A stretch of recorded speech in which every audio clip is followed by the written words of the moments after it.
So someone's mic is not working and they're looking for Joanne to get us started, I think. Can you hear me? Yes. Yes. Oh, okay. Well, very good. I wasn't sure if I was the one to get us started or not, but welcome, Susan Nelson. I see you there on the screen from TDC. Thank you so much for presenting to us today on the current state of the theater industry, giving us an update. Would you like us to go around the table and introduce ourselves, Susan? That would be wonderful. That would be great. Okay, well, I'm Joanne Yastrzemski, the president of the board, and I see Steve Irish next at the top of the screen. So Steve, go ahead. Pass it on to the next person. Sure. Steve Irish, treasurer, board. They're probably in different order at whoever's up. I see, but maybe Tim would.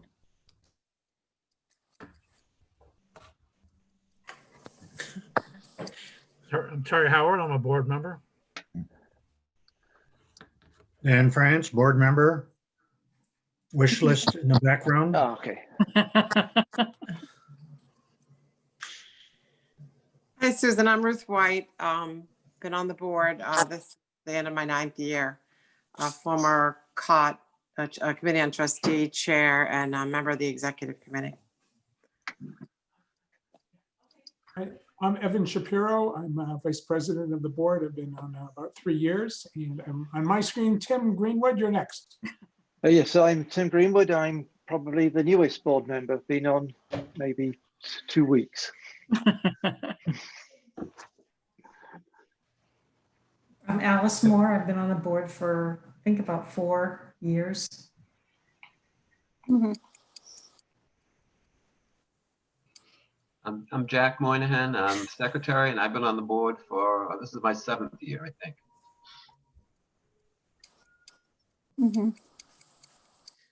Henry Marchand. Been on the board. Somebody better refresh my memory. Probably 3 years.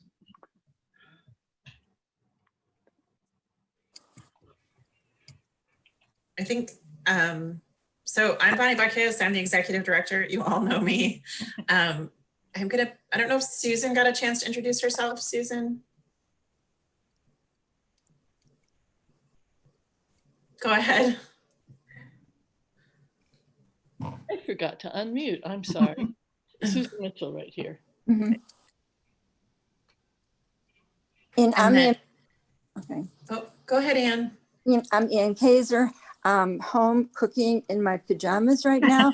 So you see what I look like. I'm making beef bourguignon. It's taking me like hours. But I'm here, okay? Yum. Are you taking to-go orders, Ann? Yeah, they're making a ton of it, really. Wow. Glad to share. Joanna, I just want to make sure Caitlin has a chance to introduce herself. Oh, Caitlin. I'm Caitlin. I'm the one who emails all the time. I am the development coordinator, and I also work with the Young Company program that we have. You do a very good job, Caitlin, really. Oh, that's so sweet of you to say that. Oh. And Courtney will be joining us a little bit later. She had another appointment. I'm throwing it back to you, Joanne.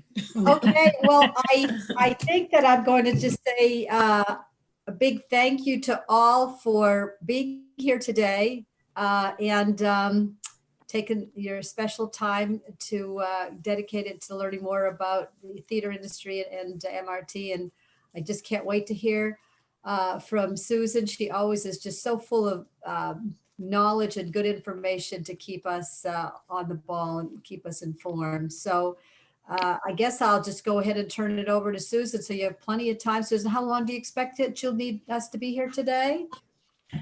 So people have been going about an hour, a little over, but as long as you like, or as short as you like. So my presentation is about 20 minutes to a little over 20 minutes. And then we do question and answer. Does that make sense? Okay, okay. And we should mute our mics while you're talking, and then we can chat Yeah. with questions or just unmute our mics. Okay. Unmute your mics. I will stop at the end of every section and ask if there are any questions. And then at the end, we'll just throw it open for discussion. But I feel free to just, when I take a pause, just unmute yourself and ask a question. Okay, very good. Great. Anything else? All right. Ready to go. Yeah. Well, let's make sure we're ready to go. Yeah, right.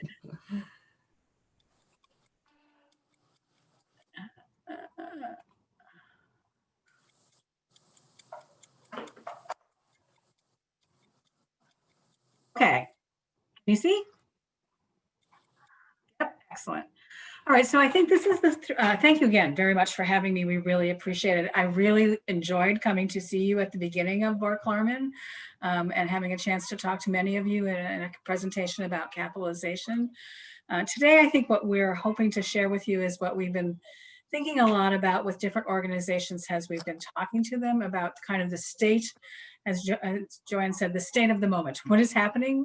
We've been talking to people all around the country through a whole different sorts of mechanisms that I'll talk to you a little about later. But I think we'd love to kind of share with what we're learning and what we've been thinking about through the cohort in order to kind of help you think through all the hard things that you're going to have to think about. So we want to talk a little bit about what we're seeing out in the industry work large. What is the work of this recovery period?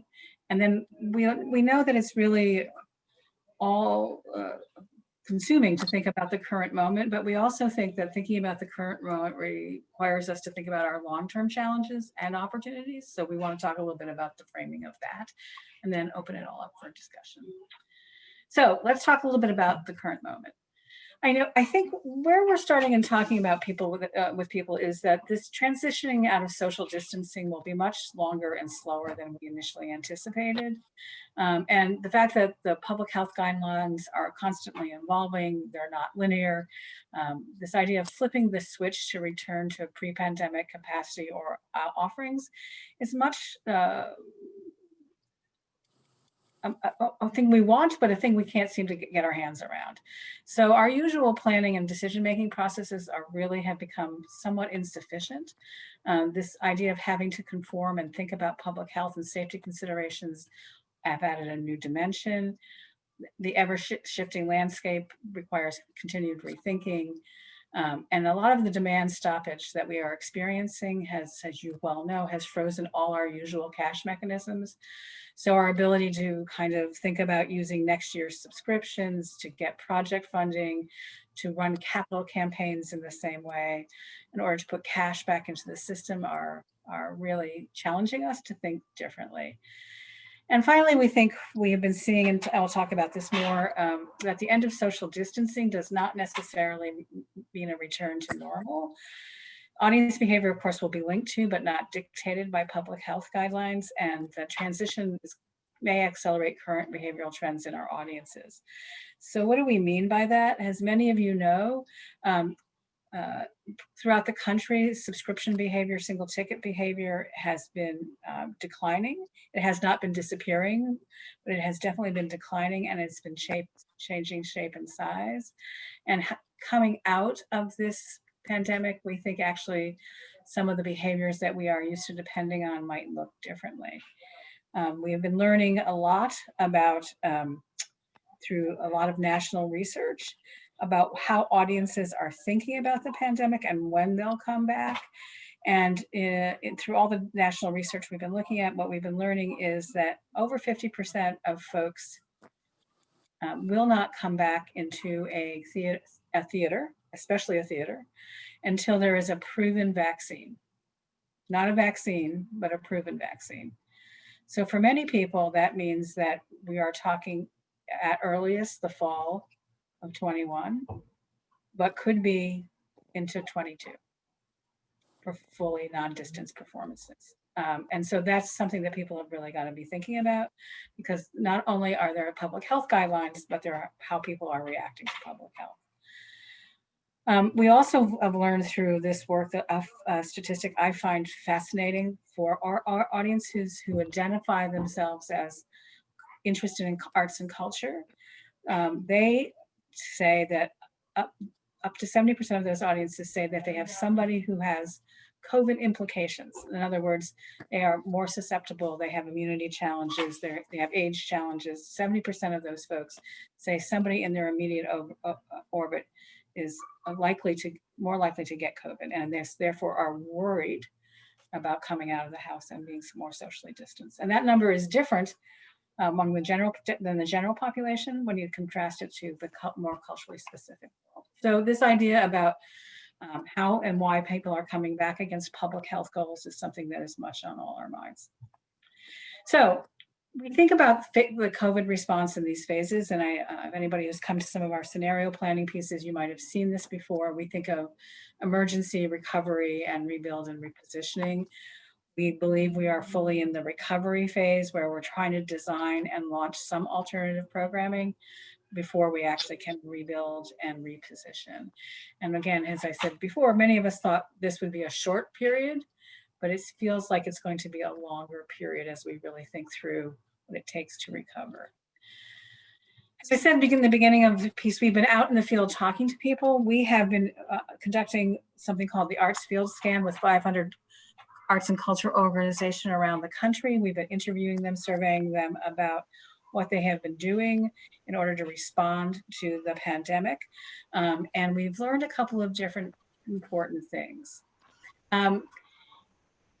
Depending where you are on the continuum of art as a product, like a theory, or art as practice, we help people learn about their own art or creativity, or we help them think about things through participation rather than production. It really matters where you are.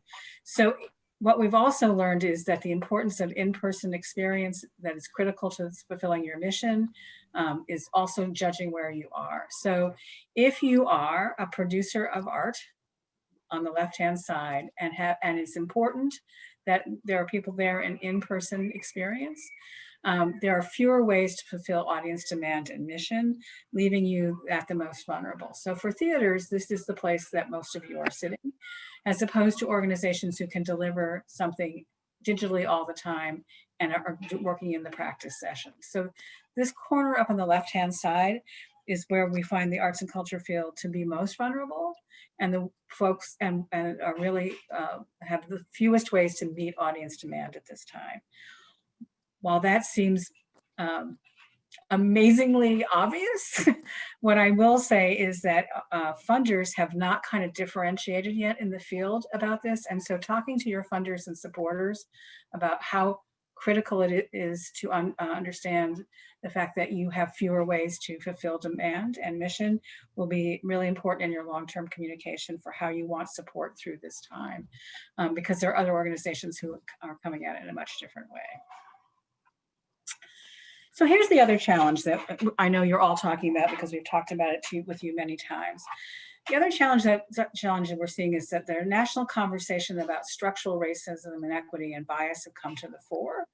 And this moment really has elevated the role of what is the role of arts and cultural institutions in perpetuating or dismantling systemic racism. And there's a lot of acknowledgement that externally facing work is necessary, but not sufficient. So what do we mean by that? Lots of organizations have been thinking about this idea of systemic racism or equity through the lens of what they put on stage or what they put on as a performance. But that has not actually happened, but at the same time, it's actually looking internally at your own organization and understanding how the organization itself is addressing equity, systemic racism, and inclusion.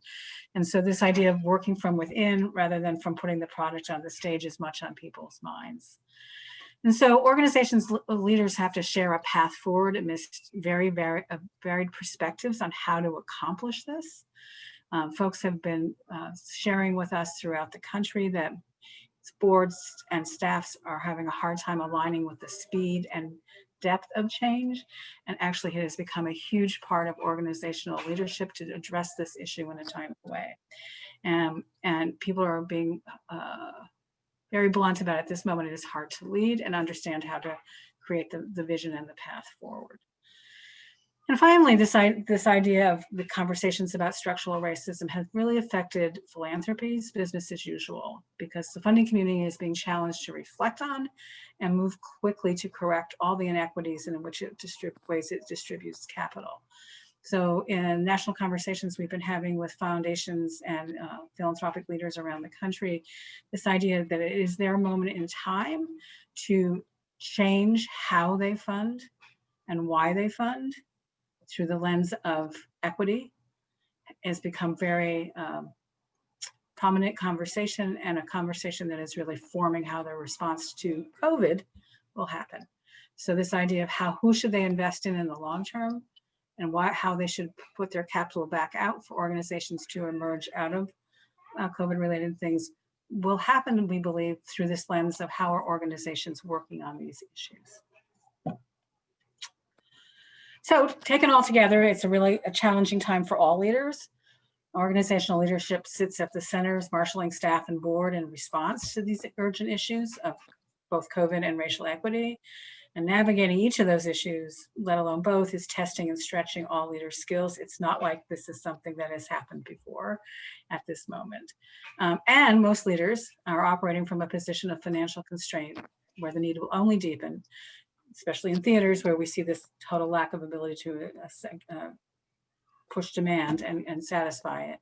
And so arts and cultural organizations are facing capital needs that could exceed the capacity of the philanthropic sector. So understanding that this is a real moment of challenge will be important for all organizations. How do we push through all these things and understand how we can find the capital that we need in order to move the dial? So what does this mean for the challenge for both board members? Throughout the whole crisis, the board's mission should be mission-focused, strategic, and fiduciary. Mission first, how do you all assure the fidelity to the organization's mission at this moment that is really challenging, while making space to think expansively about how to do it? How is the current crisis supporting or shifting your long-term strategy for the organization? I know you all passed a really lovely strategic plan that you were really quite excited about, but at this moment, how do you think that plan is holding up, and how should it shift? What kind of questions should you be asking yourself? And then, of course, fiduciary, which is what I came and talked to you about before. What are the implications on this crisis for the organization's balance sheet and cash needs? And what are the risks that the organization is managing against? So we told you were in recovery. So let's talk a little bit about what we think this work is right now. So given that we just talked about the ideas of mission, strategy, and money, we think that the continuing focus should be on guiding organizational principles. I think this is the moment, if there ever was one, to ask yourself the question, what is the core of your mission and vision you wish to preserve? What do you see as responsibilities to your communities and art forms? And in the world of difficult trade-offs, what pieces of mission, vision, and values should you prioritize and why? I think I would share with you that in these conversations we're having around the country, many people are talking to us, especially in the performing arts side of the world, that they are taking out the proverbial blank piece of paper and thinking long and hard about what is the most important part of, for example, live theater that they want to make sure stays, and what is their commitment to the artists who are involved, in order to make sure that at the other side, there still will be artists to employ and to work with. So I think this idea of going back to guiding principles in this moment is what we see people struggling to do, and thinking that if they did that, maybe they could come to a cleaner path. And then once that is happening, the idea of iterative scenario planning that reflects your understanding of the current context needs to continue. I know you guys are good at this, but what is the range of possible outcomes you could see given potential external factors and what is your organizational response? And then, these ideas of programmatic response informed by public health guidelines and audience demand continues to be the most challenging. And again, I know you guys are working on this, but what is it that you can do that satisfies both your mission, but frankly doesn't put you under, because so many of the things that you can do for audiences right now actually imply that you're losing money rather than making money. So what is that balance that you need to happen during recovery? And so we've been talking to folks about programmatic responses. I want to talk for a minute or two about what we've been learning about digital programming, because if we think about you in this top left-hand corner in the pink, digital programs are obviously much on performing arts folks' minds, and people are moving quickly to try to do that. The idea of what can people be offered from the archival footage has been being started to show that it's not as helpful or as compelling for audiences, but putting some level of digital offering into the space about what you can do currently has folks really thinking about how do we stay connected to our audience and how much digital programming should we put out, excuse me, in order to do that. Not again to make money, because we've seen very few people who can make money on this, but to keep subscribers and supporters engaged and to offer some level of work to artists. Feels like where people are starting to land about their digital strategy in performing arts. Very few people have taken to thinking about actually doing socially distanced live performances, because the financials are so tough, as I know you already know.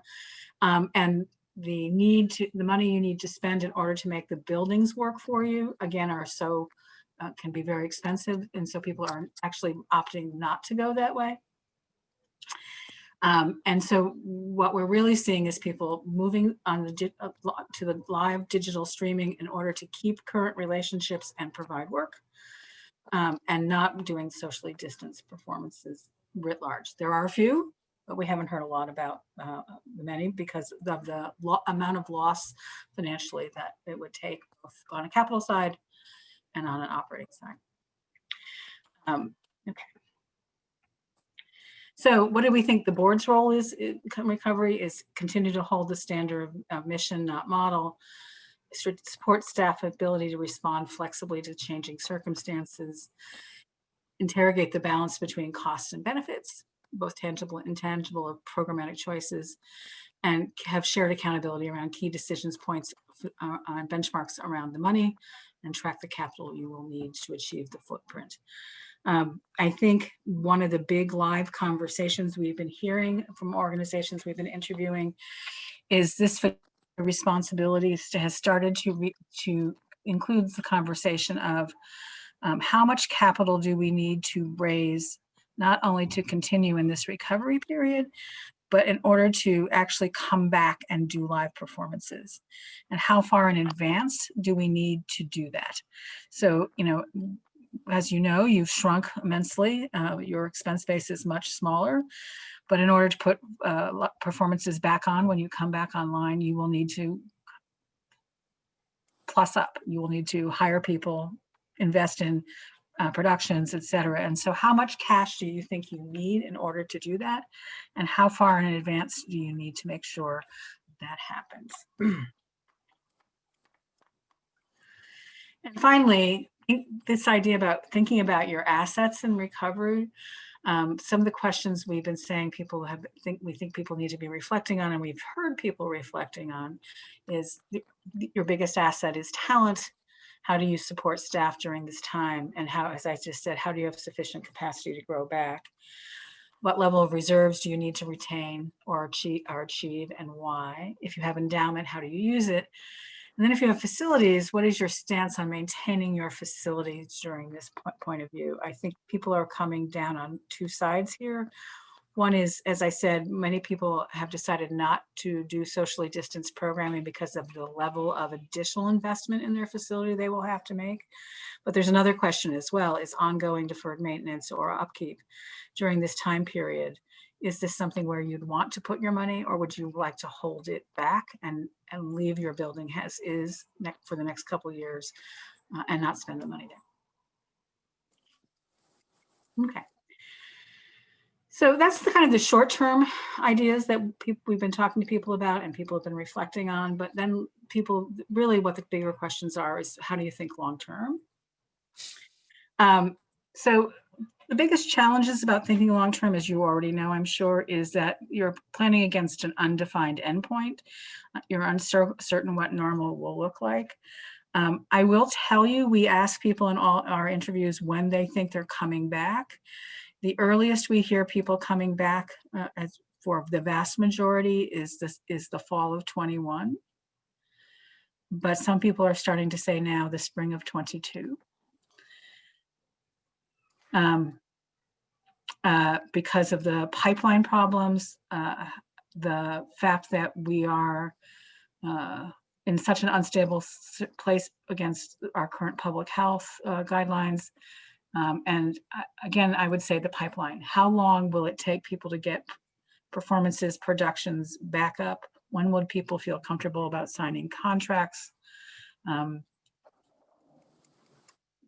will audiences feel comfortable coming back in? There's a whole lot of questions that people have been asking themselves. So I think when we first asked people, people were saying this spring, but we don't hear that anymore. We really hear the fall of 21 as their earliest ideas. So we also have been hearing some organizations will need to re-examine their core principles and the actions that follow, and answering the questions, why do we matter? For whom? That's that white piece of paper I've been talking about. Blank slate, what do you think about? And what is our relationships with artists? So those are the challenging questions.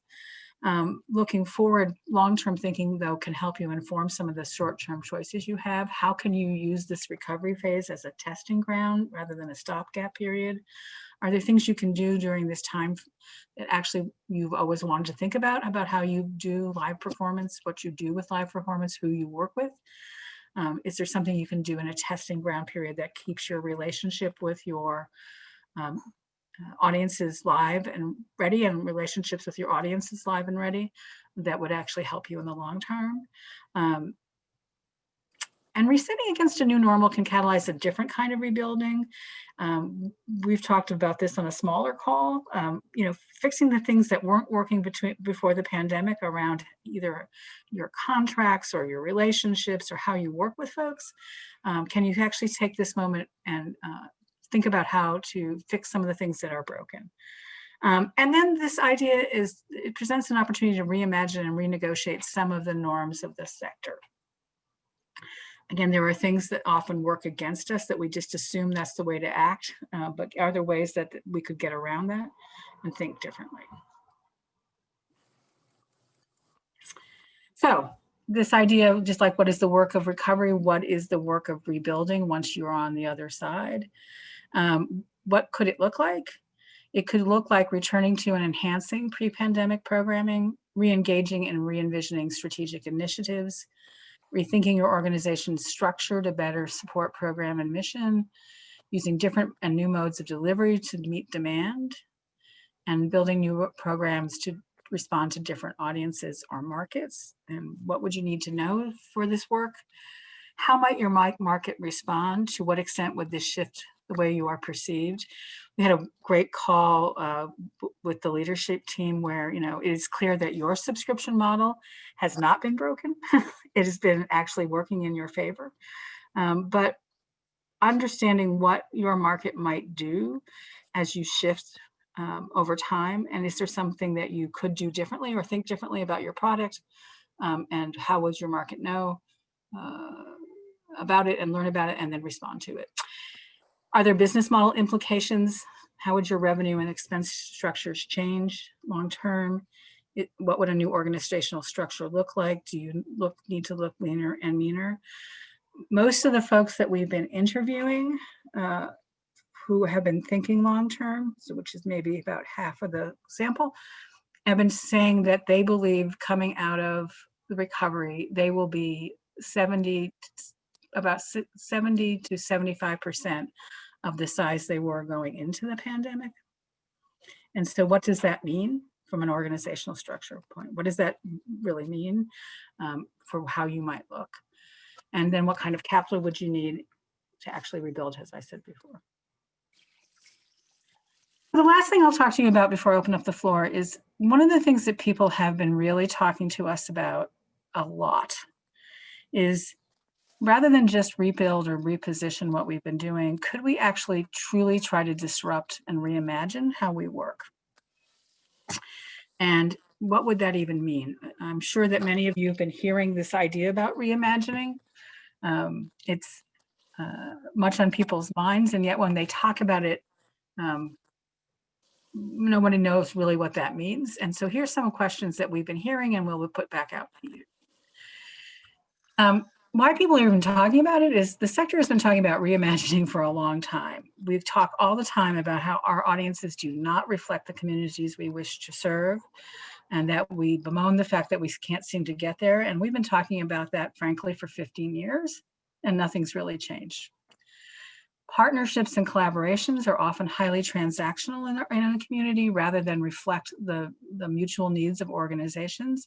And how do we think about partnerships and collaborations that move the entire sector and forward, or the entire community forward, as opposed to being transactional? And then, as you know, and you've been thinking a lot about, business models do not adequately or sustainably support mission delivery. And we have not actually often cracked that code. And then we have some systemic barriers that hamstring organizations. There's a prevalence of common practices and groupthink. If one theater does it this way, maybe another theater should do it that way. The business model counterpoint is there's a lack of available capacity, and we never have enough staff to do what it is we need to do. So how can we use this moment to address some of these issues? So what would it mean to reimagine? What could it look like? Well, building relevance to broader audiences that more fully reflect our publics, to actually think about not add-on audiences, but a full look at our audiences and understand how we would reach everybody, or everybody we believe we should reach. How can we create stronger connections with our communities where we're embedded and part of the community? How would we develop more equitable relationships with our artists and our creatives? Could we address structural racism and bias within the structures of our own organizations? Could we form mutually beneficial partnerships and collections? Could we transform some of our relationships with supporters and funders? We talk a lot about, when we interview supporters and funders, people don't always understand the cost structure and the revenue structure of organizations, and we kind of help that by not being transparent about what it really takes to do the programs and offerings that we have, or run the organizations that support them. So how do we have real relationships with supporters and funders that are based on transparency and not just cheerful success? And then how could we reflect on new modes of mission delivery? And what would we ask you to think about in order to think about those things? What would organizational culture or structure need to change? How would it happen? How would the pipeline of artists and art and artists need to change? What is your business model? Where would you need to invest?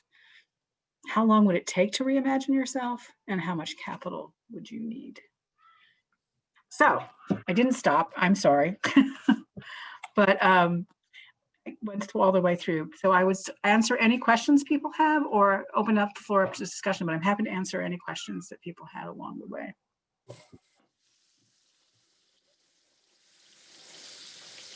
It's a lot.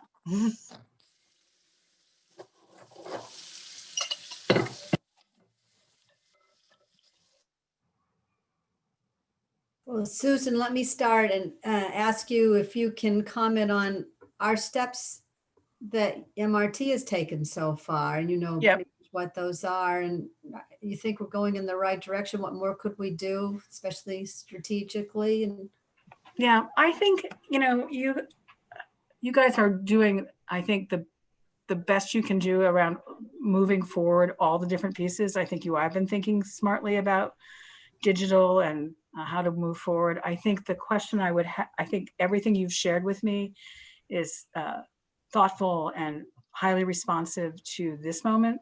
I would ask, I do think the question for you all is really around how much capital do you need in order to move the organization forward? You know, how can you reestablish the capacity piece in order to reopen effectively? And how long can you last, given the fact that the pandemic is longer than it is right now? How long can you keep going at a diminished capacity? And what would that take?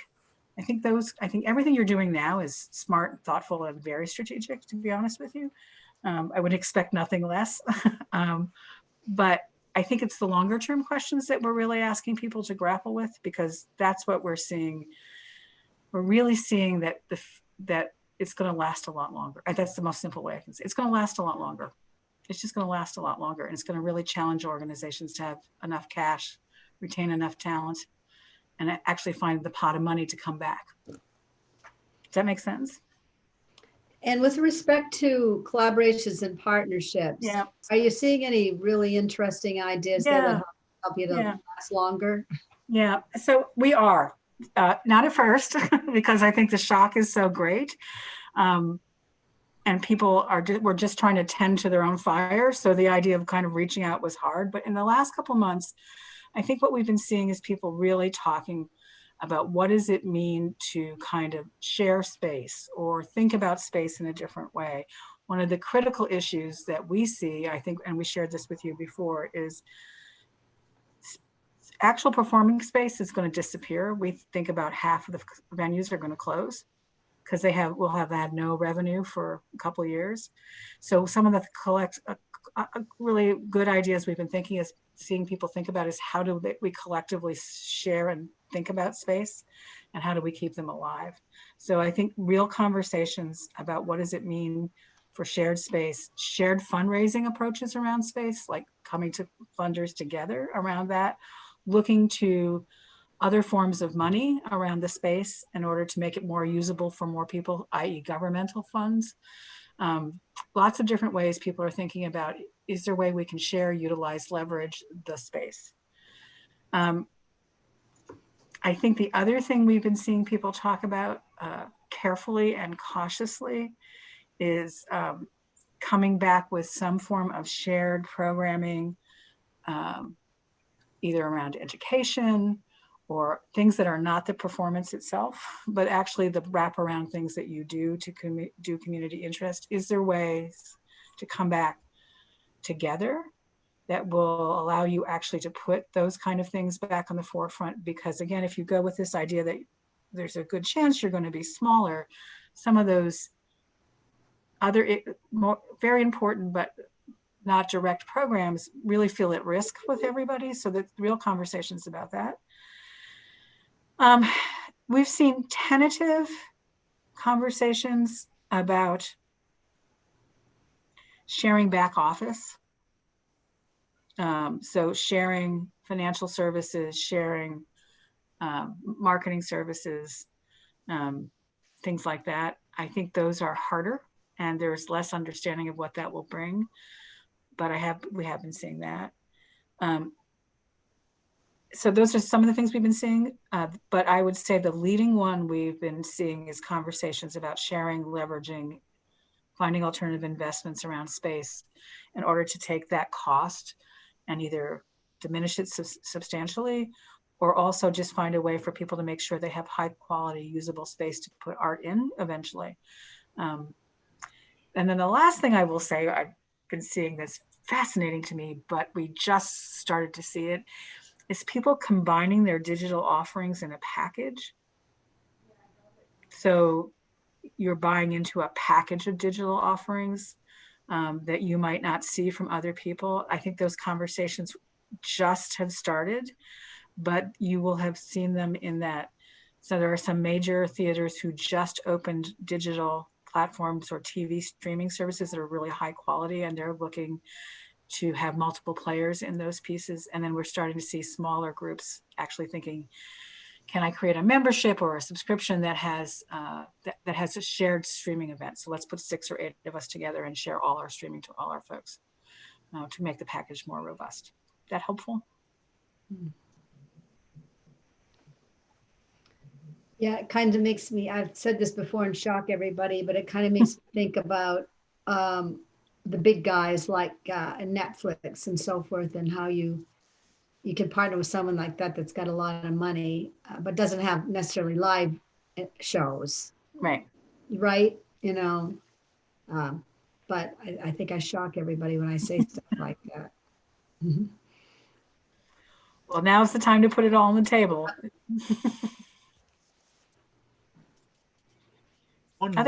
Yes.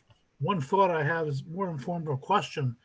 We're talking about using digital resources for our programming and whatnot, because the audience that we're now dealing with might find it easier to deal with. Is there a way to leverage funding? In other words, are there funding sources that are more attracted to digital programming that we haven't addressed yet?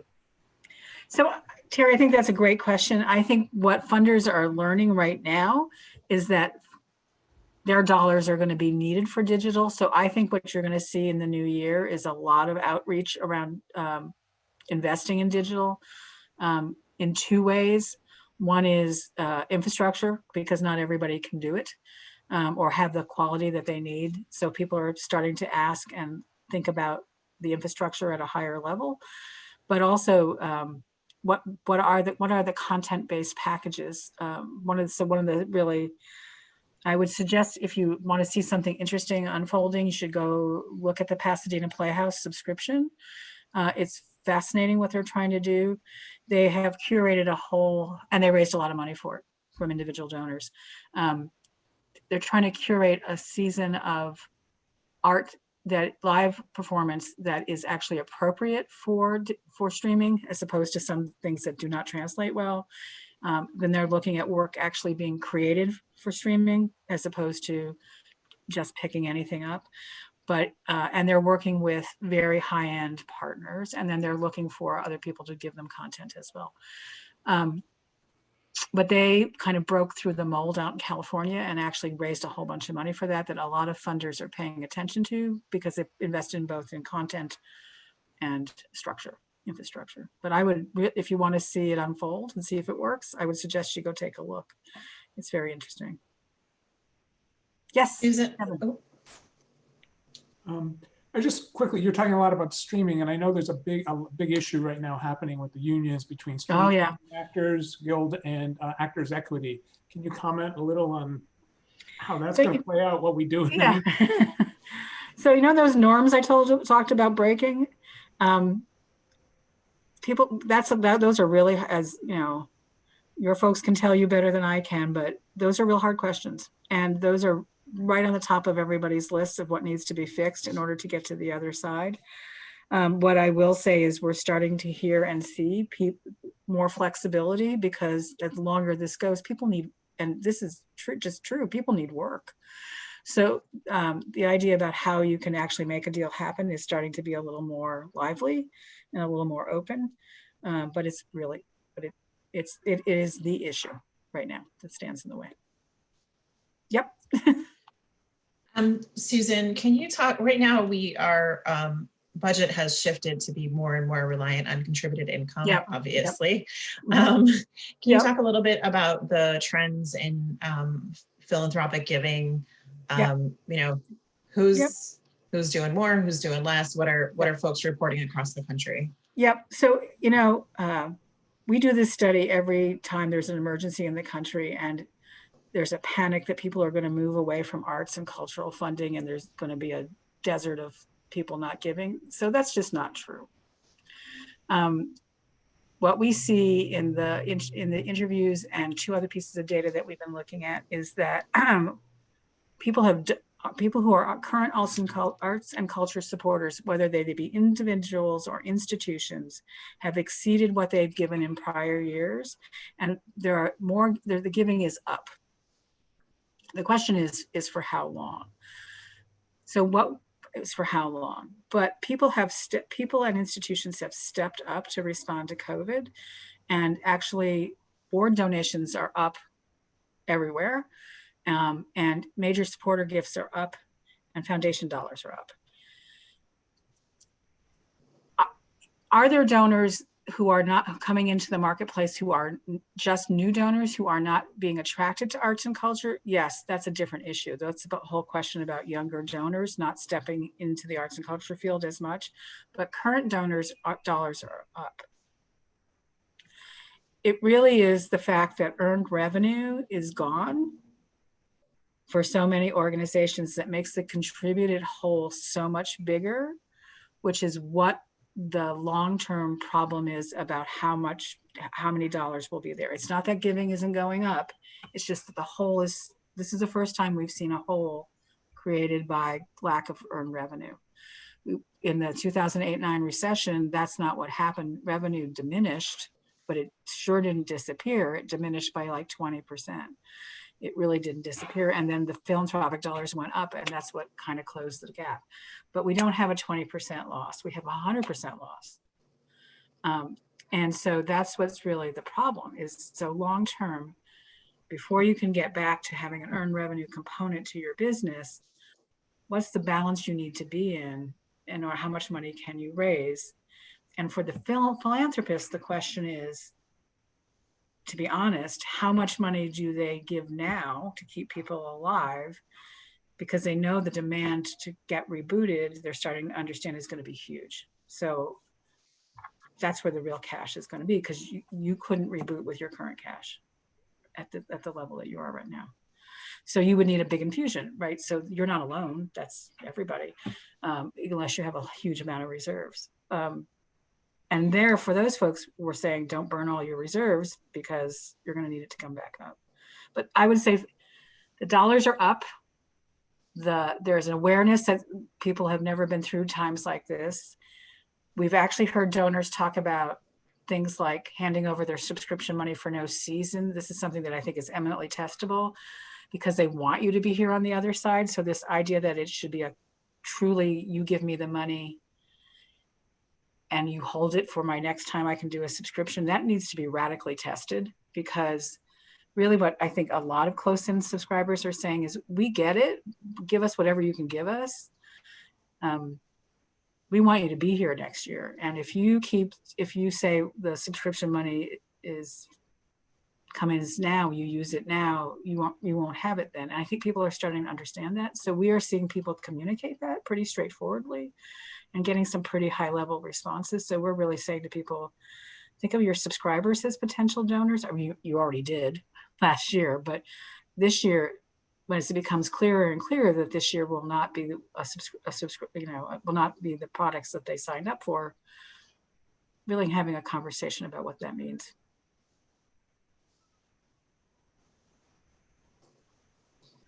Thanks, Susan. Yeah. Timothy. Hi. Susan, could you tell us what sort of work you've seen been going out in the digital distributions and other alternatives? People been performing outside where it's warmer, or what? Yeah. So, it's really interesting. We're doing a lot of work in Arizona, and they're learning from everybody else going outside during the summer, because now it's actually cool enough for people to go outside in Arizona, right? So there has been some work going outside. It still remains small scale. And people are building pavilions-like spaces to do that, tents. And that it feels like it's been relatively successful because the capital infusion is small. But I would say it's still an abbreviated audience. It's still 100 people. It's still not, 500 people. But that people are really doing that and thinking about that is real. What we're seeing stream is still a lot of small pieces, some two-handers, small pieces that can be filmed, 3-4 people, not a lot of excess scenery, although appropriate, but the trick there is getting things, shows designed that actually are meant to be shot and streamed, and can do that well. And then people really working hard to find somebody who can actually film, who understands how to film in a way that's really important. But really we're seeing smaller shows, sets designed for that, and a new infusion of talent on the staff to help them actually direct, produce, with streaming in mind. Does that make sense? Yeah. So adding a little talent to the staff. Yes, Henry. A couple of questions. So the digital, Yeah. there's options for either, like Yeah. we had Thursday, I think, similar to this, a Zoom with Yeah, just being absolutely. the actors, or a smaller group on a stage, bare minimum. I've seen some great plays with Yep. barely a set. Is the opportunity, and this is, I guess, for the sponsorships, or to go to, we had an intermission on Thursday night. There was a 10-minute intermission between during the play, and to, and it may be heresy, but sell ads, to utilize that space or other spaces to sell ads to either our sponsors, to give them some value, to keep them contributing. And my second question would be, is there the ability, is anybody talking about going to radio plays? And I don't know what the production costs or technicalities would be, but utilizing radio as well. Again, I'm thinking of Pandora thing, where you would be able to stream that, and people use a little bit more of their imagination. It may need some additional sound effects and other technical productions, but there might be opportunities to commercials or sponsorships. Yep. Henry, I just heard people talking about adding the idea of radio plays. The conversation that I sat in on with a bunch of folks who've been thinking about this was fascinating to me. Who was saying, was it Caitlin, who you said you have a podcast voice? In the beginning, a lot of folks have been talking about, with the advent of some of the podcasts, which are highly dramatic or fictional based, are you in competition in that? Where's your competition in the radio space, right? How do you think about that piece? And is it in that whole podcast universe? And maybe that's a good thing. And maybe there's a way to kind of break in that. So I think there are people are starting to think about that whole idea of radio, sound, no picture, through multiple lenses. But I haven't, to be perfectly honest with you, I have not heard anybody put out, and this is where we're going. It's either Westport or Weston moved their whole season to Did digital they? using Did they do Audible. that? Yeah, they did it months ago. Yeah. That was their response. And how has it worked? I don't know. I'd love to. I'm curious. I'm very curious too. Yeah. There's a couple other theaters that are doing one-offs. Yeah, I've seen the one-offs, but I haven't seen the season strategy. I thought that podcast, people took that as, who were in the conversation, took that as hopeful. Like, that's a good idea. Like, there's a market here for us. The advertising part, I think, is really an interesting conversation that not enough people have taken up. I will say both Pasadena as a subscription series, Opera Philadelphia just opened their own TV channel, is taken up as a real conversation. I know the orchestras are actually about to do that when they launch next year, all the majors. So it's starting to take on real structure about sponsor advertising. I think, to your point, I think people were too shocked, thought it was temporary, didn't know kind of how to come at it. And a lot of the stuff was archival that went up first. And, that's not that interesting. But I think it's a live conversation where people are doing it.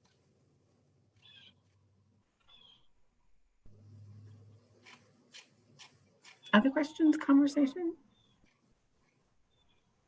Are you seeing very many theaters charging for their digital yet versus free? So yeah, paywall, definitely, but with a subscriber lens, and then an invitation for single ticket buyers to buy passes. Yep, that's Pasadena is definitely that. But yes, that conversation is live. But mostly we've been hearing about it through subscription first. This is what we're offering our subscribers in lieu of anything else. You get your digital streaming, you get behind scenes interviews, and then if you want it, and then once that's the big subscriber fulfillment piece, and then starting to move to selling single tickets as they build up demand. Yeah, but definitely people are going behind the paywall.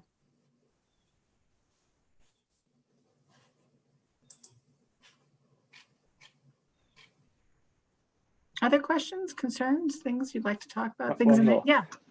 I know that Sean, our previous director in Arizona, was talking about a mixture of live plus digital. Are there many people talking about that? Absolutely. Absolutely. Most people who are devising digital strategies that are pretty aggressive or in depth are thinking of them not as temporary, but as long-term, that it will always be part of the package.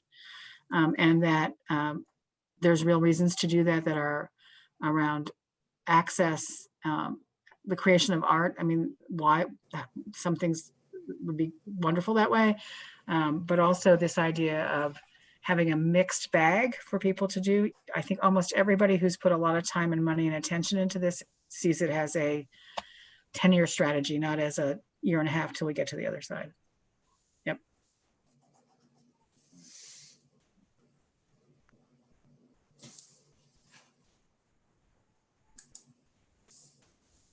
Other comments or questions?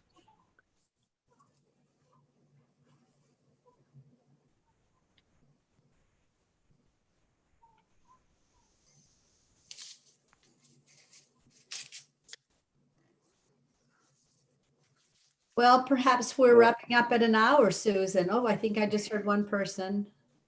Maybe? Nope. Okay, okay. I think just as you said, approximately an hour. Well, you gave us a lot to think about. You scared, yeah, probably scared us to death a little bit too, but you gave us a lot to think about. A reality check. That's what you gave Well, us. I think, right now it's not too late to do anything, right? We're still early in. There's lots of runway, but I think the runway will close the longer we're in the pandemic. And I think understanding those pieces is really just gives us a chance to focus, right? And actually create the solution that we want. So that's what we're hoping to share. Well, again, I thank you for the time. I really appreciate it. I so enjoy our conversations. And again, I meant what I said. Everything you're trying to do right now, we really see you working hard at trying to solve it. Anything we can do to be supportive, we are happy to do. So just let us know. Thank you. Thank you. Thank you, Susan. Good to see you. Talk soon. See you. Thank you. Bye-bye. Yeah. Thank you. Bye.